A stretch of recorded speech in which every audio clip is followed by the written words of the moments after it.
उसके मुताबिक गैल्वानोमीटर हमने पढ़ना है, एमीटर और हमने पढ़ना है वोल्ट मीटर। ठीक है बेटा, गैल्वानोमीटर, एमीटर और वोल्ट मीटर ये हमने पढ़ना है बेटा।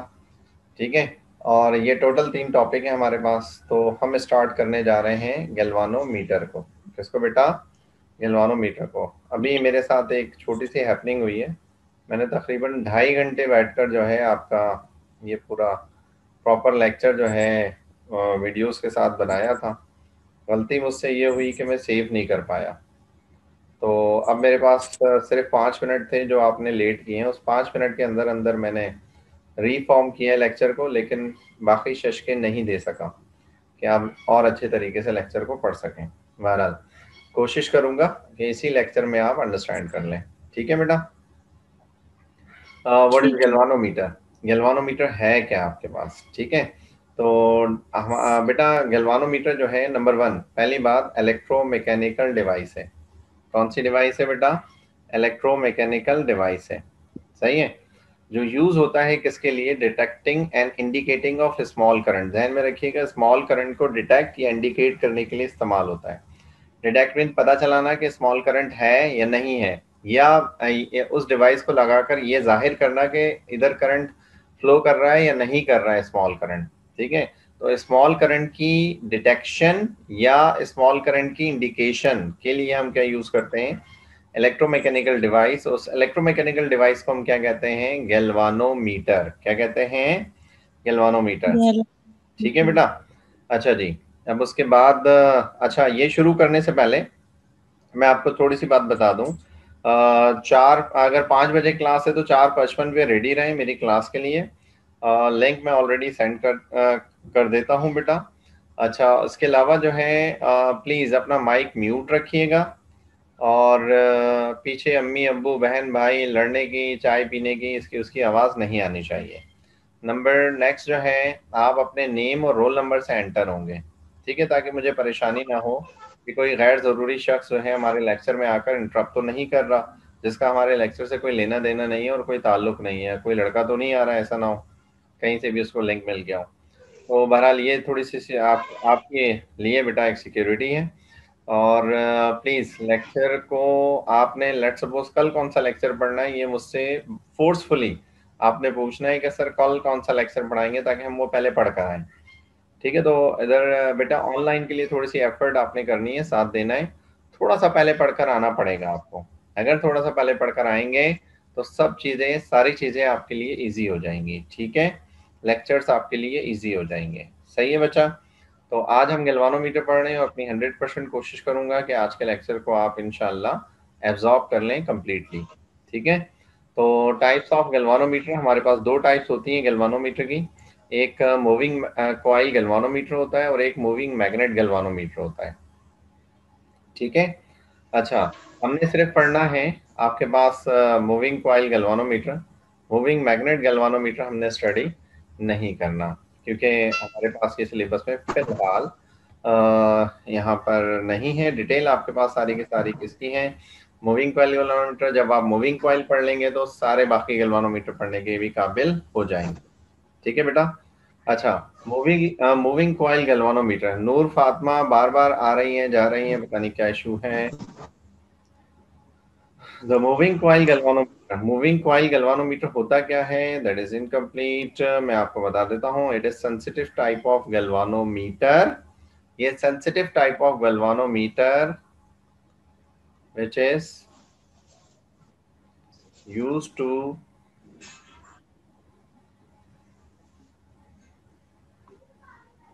detect small current।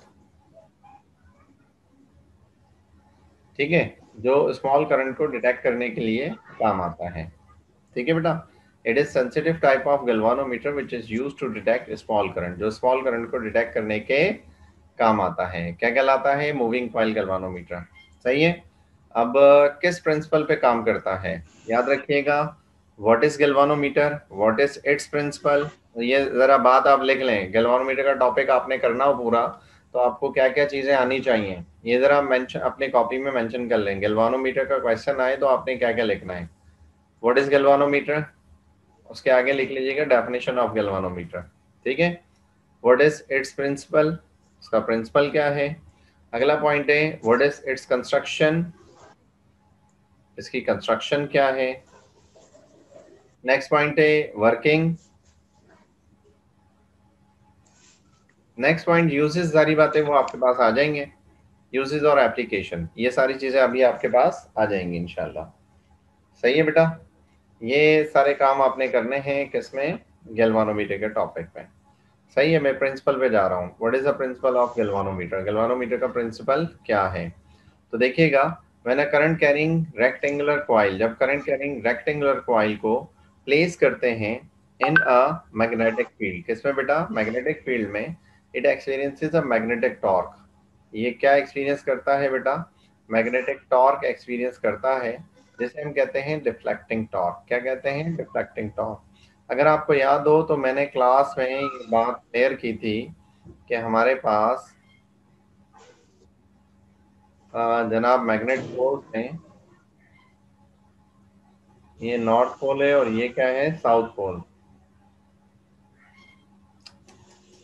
अभी तक लोग आ रहे हैं यार, हैरत की बात है।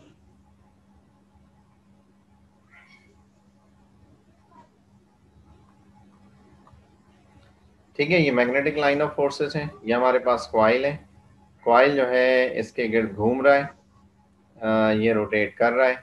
जब कॉइल जो है रोटेट करे, जब आपके पास जो है कॉइल को हम प्लेस करेंगे इस मैग्नेटिक फील्ड के दरमियान, तो कॉइल जो है वो क्या करेगा, रोटेट करेगा, यानी टॉर्क प्रोड्यूस करेगा।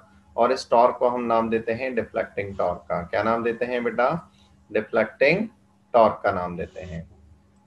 सही है। अच्छा, अब गैल्वानोमीटर की कंस्ट्रक्शन देख लें। क्या देख लें, कंस्ट्रक्शन। तो जरा इस डायग्राम को गौर से देखिएगा। Fine metallic suspension wire F, बेटा ये हमारे पास fine metallic suspension wire F है, ये नंबर 1 हमने बात की है। और इसके अलावा अगर बात करें मिरर, तो बेटा ये एम जो है मिरर है, नंबर 2 इस मूविंग कॉइल गैल्वानोमीटर में।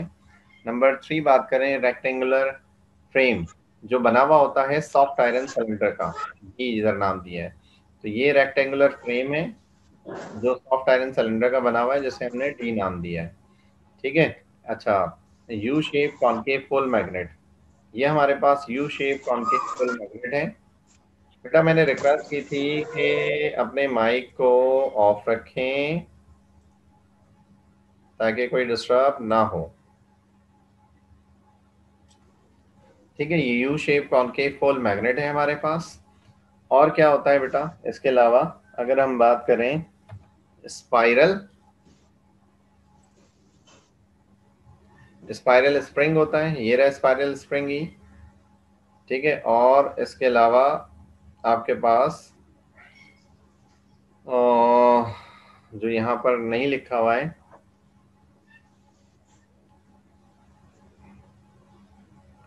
मैं बता देता हूँ, कॉइल विद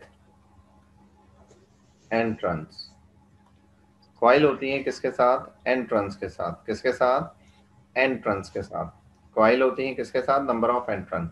ये जो रेड आप देख रहे हैं, नंबर ऑफ एंट्रेंस है किसकी, कॉपर कॉइल की। ठीक है, यानी जिस तरह आप धागा लपेटते हैं इस चकोर डब्बे के ऊपर, डी जो है एक चकोर डब्बा है, ये सिलेंड्रिकल टाइप का डब्बा है, ये कह लें कि बॉटल टाइप का एक डब्बा है। ठीक है, डी जो है, ठीक है, उसके ऊपर जो है आप एक कॉपर की वायर को लपेट रहे हैं। कॉपर की वायर कितनी दफा लपेट रहे हैं वो नंबर ऑफ टर्न्स कहलाएंगे। लेट सपोज 1000 दफा आपने लपेट दिया, नंबर ऑफ टर्न ज्यादा हो गए। नंबर ऑफ टर्न ज्यादा होंगे तो जाहिर बात है मैग्नेटिक लाइन ऑफ फोर्स के साथ रिलेशन भी बहुत ज्यादा अच्छा होगा। ठीक है, बहरहाल इस बात को आगे देखते हैं, अंडरस्टैंड करते हैं। इसके साथ साथ एक और चीज जो है मूविंग कॉइल गैल्वानोमीटर में हमारे पास सॉरी लैंप सोर्स होती है। ठीक है, जैसे हम कहते हैं पॉइंटर, क्या कहते हैं बेटा, पॉइंटर कहते हैं, जैसे हम क्या कहते हैं, पॉइंटर कहते हैं।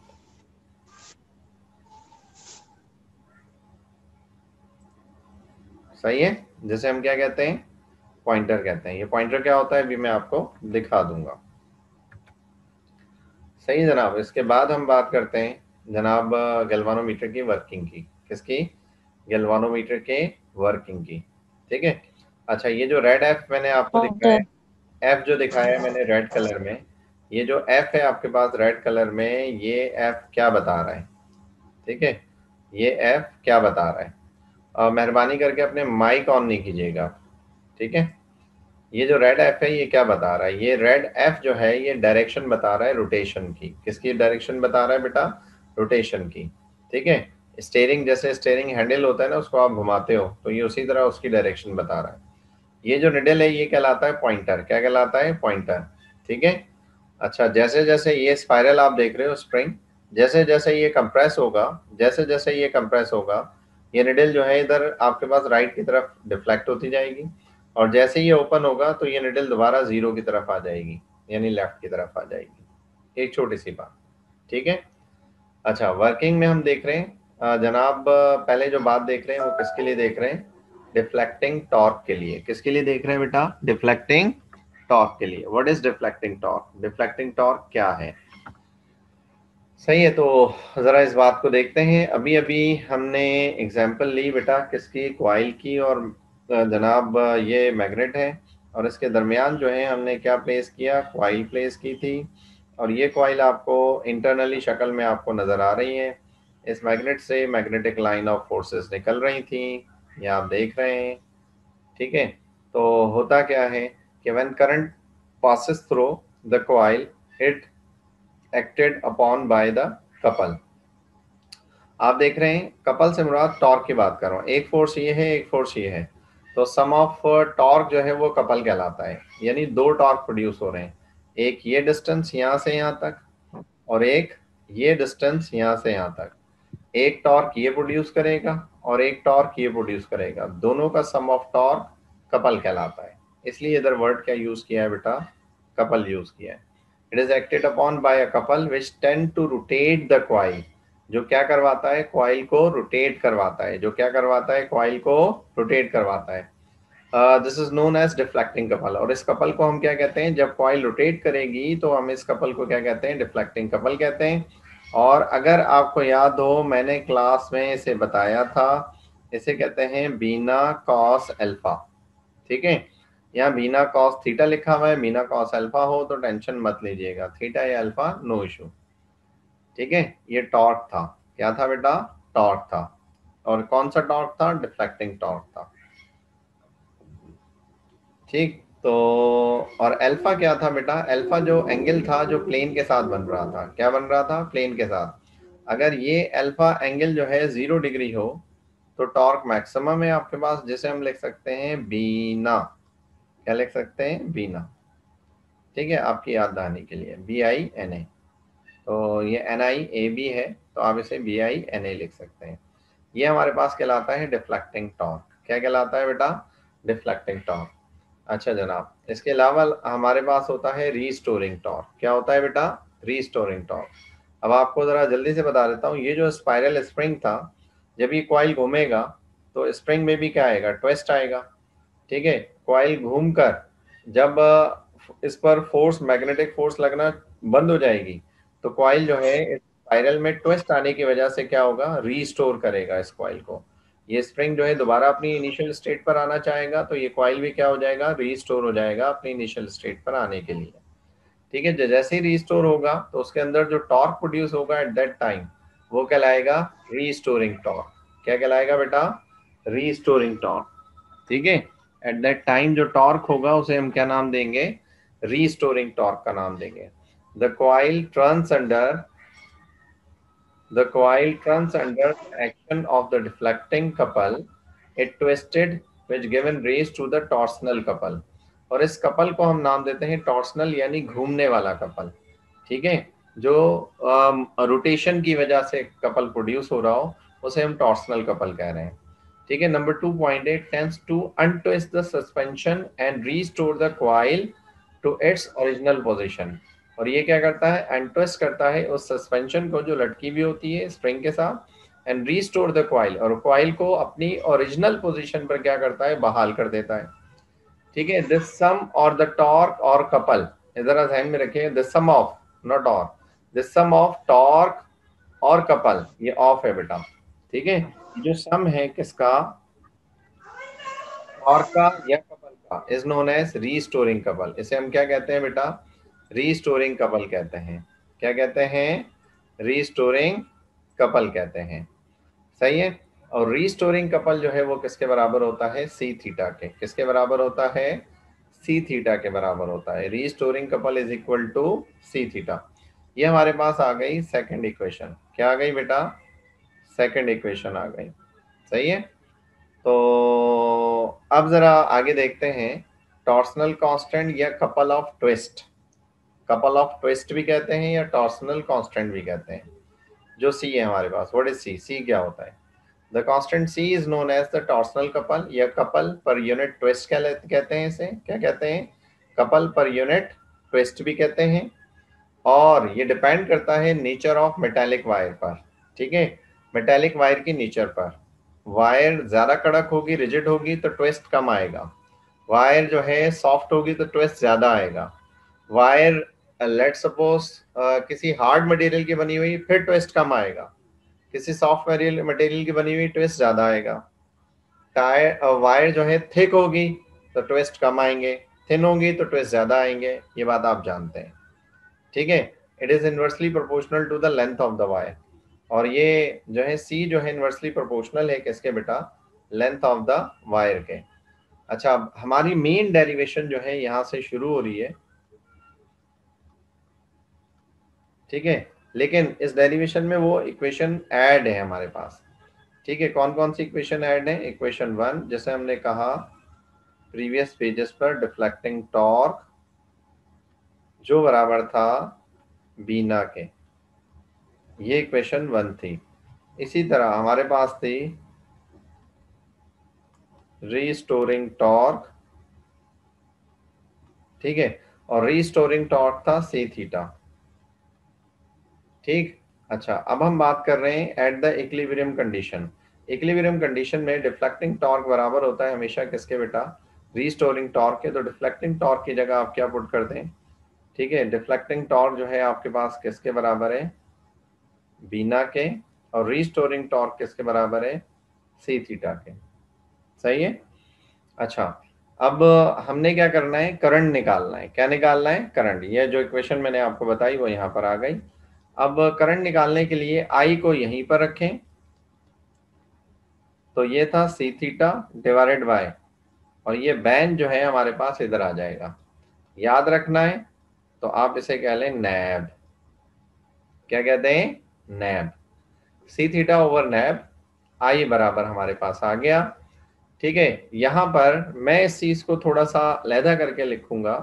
ठीक है, इसको ऐसे करके लिखूंगा, सी ओवर बैन इंटू थीटा, एक ही बात है, ये सब एक ही है। तो यहां पर जो सी ओवर बैन है ये पूरी की पूरी वैल्यू है कांस्टेंट। क्या है बेटा, कांस्टेंट। तो जब कांस्टेंट को आप जो है इस पर इक्वल से क्लोज करेंगे तो आपके पास वैल्यू क्या आएगी, आई प्रोपोर्शनल टू थीटा। तो क्या कंक्लूजन निकल रहा है कि जितना करंट फ्लो करेगा गैल्वानोमीटर में, गैल्वानोमीटर की जो निडल है, गैल्वानोमीटर की जो निडल है वो उतनी ज्यादा क्या करेगी, ये और 0 पॉइंट था, ये उतनी ज्यादा क्या करेगी, डिफ्लेक्ट करेगी। क्या करेगी, डिफ्लेक्ट करेगी। करंट और ज्यादा होगा और ज्यादा डिफ्लेक्ट करेगी। सही बेटा। तो आई प्रोपोर्शनल किसके हो गया, थीटा के। आई प्रोपोर्शनल किसके हो गया, थीटा के। ठीक है, ये बात हमने यहाँ पर क्या की बेटा, जस्टिफाई की। सही है, कि आई प्रोपोर्शनल है किसके, थीटा के। Current directly proportional to deflection. Current जो है वो डायरेक्टली प्रोपोर्शनल है किसके बेटा, डिफ्लेक्शन के या डिफ्लेक्टिंग एंगल के, डिफ्लेक्शन के या डिफ्लेक्टिंग एंगल के। अच्छा जी, अब आगे हम जरा एक छोटी सी टर्म अंडरस्टैंड करते हैं फॉर एमसीक्यूज, या अलग से कोई डेफिनेशन आ जाए तो। वैसे एग्जाम में मोस्टली आपके पास यहाँ पर मेंशन किया हुआ होता है कि प्रूव करो what is moving coil galvanometer and prove that current is directly proportional to deflection. कि प्रूव करो करंट डायरेक्टली प्रोपोर्शनल डिफ्लेक्शन क्या होता है। माजरत के साथ 4 नंबर का क्वेश्चन है ये, लेकिन आता है 7 नंबर के लिए। कितने नंबर के लिए, 7 नंबर। तो कभी 4 नंबर में कभी 7 नंबर में, दोनों में पॉसिबिलिटी है इसकी, आ जाता है। बहरहाल अगर आ रहा है तो हमने भी जारी बात है सॉल्व करना है और फ्री के ये नंबर कमाने हैं। अब जो एसोलोस के मुताबिक 7 नंबर का क्वेश्चन आना नहीं चाहिए था, लेकिन आ रहा है। It is your luck. अगर 7 का नहीं आया तो 4 का तो लाजमी आएगा। ठीक है, ये आएगा या अगले 2 टॉपिक आएंगे, यानी गैल्वानोमीटर आएगा या उसकी एप्लीकेशन के 2 टॉपिक कोई भी आ जाएंगे। ठीक है, तो देखिएगा सेंसिटिविटी ऑफ गैल्वानोमीटर क्या होती है, हम देखते हैं। Current in micro ampere required to consume 1 millimetre deflection on a scale. ठीक है, इस बात को मैं मैथमेटिकली समझाता हूँ। देखिएगा कि आई आपने देखा कि किसके बराबर था, सी अपॉन बैन के, ठीक है, इनटू अभी अभी आपने देखा थीटा के। ठीक है, ये थीटा आप डिवाइड में ले आइए, तो क्या हो जाएगा, आई ओवर डिफ्लेक्शन, आई ओवर डिफ्लेक्शन, और ये हो जाएगा सी अपॉन बैन, सी अपॉन बैन। ठीक है, अब ज़रा देखिएगा, मोस्टली आपको बुक में ये चीज़ मिलती है, लेकिन कहीं पर आपको कंफ्यूज नहीं कर रहा, आपको रियलिटी बता रहा हूँ। अगर आपको थीटा अपॉन आई भी मिले तो भी ये एक साइकोलॉजिकल डेफिनेशन है किसकी, सेंसिटिविटी की। ठीक है, किसकी, सेंसिटिविटी की। बहरहाल ये हमारी बुक में नहीं है, हमारी बुक में जो है हम उसको लीड कर रहे हैं, तो हम उसी लिहाज से बात कर रहे हैं। क्या बात कर रहे हैं, current in micro ampere, current in micro ampere for unit twist, DEFLECTION। ठीक है, for unit twist, single twist के लिए, सिंगल डिफ्लेक्शन के लिए अगर 1 माइक्रो एम्पेयर करंट फ्लो करता है तो उसे हम उस गैल्वानोमीटर की क्या कहते हैं, सेंसिटिविटी कहते हैं। यही लिखा है आपने, current in micro ampere required to consume 1 millimetre deflection. कितने मिलीमीटर डिफ्लेक्शन, 1 मिलीमीटर डिफ्लेक्शन। तो मैंने यूनिट नहीं की, मैंने सिंगल डिफ्लेक्शन की बात की। ठीक है, on a scale is called sensitivity of galvanometer. तो उसे क्या कहते हैं, सेंसिटिविटी ऑफ गैल्वानोमीटर। कुछ डायग्राम में मैंने सेंसिटिविटी ऑफ गैल्वानोमीटर की बात की है कि अगर आप अंधेरे से एकदम रोशनी आपकी आंखों पर आ रही हो तो आप आंखें अपनी बंद कर लेते हैं, यानी आपकी आइज़ जो है वो सेंसिटिव है। अगर आपका गला ख़राब हो और आइसक्रीम खाते हैं आप, आपके मुँह में पानी आ रहा होगा, आने दें, तो उस दौरान जो है वो आइसक्रीम आपके गले को बहुत ज़्यादा अफेक्टेड करती है। एकदम खाते ही आपके दांतों को अफेक्टेड करती है, तो आपके दांत उस टाइम बहुत सेंसिटिव हुए हुए होते हैं या गला सेंसिटिव हुआ हुआ होता है। इन द सिमिलर मैनर अगर थोड़ा सा भी दर्द आपके दांत में होता है तो आपके दांत जो है वो बहुत ज़्यादा सेंसिटिविटी फील कर रहे होते हैं। इन द सिमिलर मैनर अगर गलती से आप जो है जुल्म करें और अपने भाई को या एक्स वाई ज़ी डैश को प्यास पकड़ा दें काटने के लिए, और वो प्यास काटते काटते बेचारे के आंखों में आंसू आने लग जाएं, तो इसका मतलब आइज़ उसकी सेंसिटिव है उस प्यास की बदबू या खुशबू से। ठीक है, अच्छा अब फॉर्मूला देखते हैं। फॉर्मूला आपके पास जो है वो क्या है, थीटा ओवर आई है, क्या है बेटा, थीटा ओवर आई है जो है बैन ओवर सी, जो क्या है, बैन ओवर सी। तो मैंने कहा जैसा कि दोनों फॉर्मूलाज हैं हमारे पास, ठीक है, कंडीशन वही है, दोनों फॉर्मूलाज हैं हमारे पास, ठीक है, और दोनों करेक्ट फॉर्म में हैं, दोनों में कोई टेंशन नहीं है, बस दोनों का सेंस इस तरह है, मैं आपको बता देता हूँ। लेट सपोज ये आधी आइसक्रीम खाती और इस आधी आइसक्रीम खाने के बाद इसको वो आइसक्रीम फिर गले में लगती, तो आप जो है, और गले में लगती और रोना शुरू कर देती, और आप साथ बैठे हुए होते तो आप हंस रहे होते उस पर कि भाई तुमने जब इतनी सारी आइसक्रीम खा ली तो तुम्हें पता नहीं चला कि गले में लग रही है, तुमने इतनी सारी आइसक्रीम जब एंड होने लगी तब पता चला कि गले में लग रही है और आइसक्रीम खराब है। ठीक है, इसके बरक्स आपका दूसरा फ्रेंड था, उसने अभी थोड़ी सी जबान पर रखी ही थी आइसक्रीम, जबान पर रखी थी आइसक्रीम, कि जबान पे रखते ही जो है क्या हुआ कि जनाब इसको गले में ये चुभने लगी। ठीक है, गले में ये चुभने लगी। अच्छा इसके बाद अगर हम देखें, सॉरी अलार्म बज रहा है, 1 मिनट में इसको बंद कर दूं। ये अलार्म है कि वॉइस,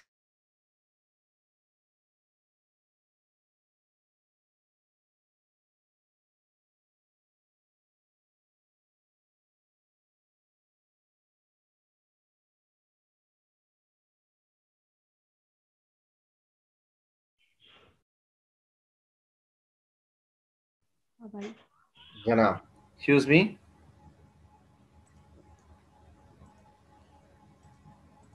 तो देखते हैं आगे। मैं आपको समझा रहा था इस आइसक्रीम के एग्जांपल से, लेट्स सपोज दूसरे पर्सन ने एक छोटी सी आइसक्रीम का पीस खाया और पीस खाते ही जो है चीखना शुरू कर दिया, ये तो मेरे दांतों और मेरे गले पे लग रही है। अब इन दोनों एग्जाम्पल में सेंसिटिव ज्यादा कौन था? यानी पहला वाला लेस सेंसिटिव था और दूसरा वाला क्या था, ज्यादा सेंसिटिव था। ठीक है, यानी आप बात करें कि बहुत स्मॉल अमाउंट ऑफ करंट आया, बहुत small of amount of current पे निडल डिफ्लेक्ट कर गई। बेटा 2 मिनट वेट कीजिएगा, आसान हो जाए। मैं शुरू करता हूँ, 5 मिनट हमारे पास ओवरऑल लेक्चर में, 2 मिनट बाद शुरू कर रहा हूँ।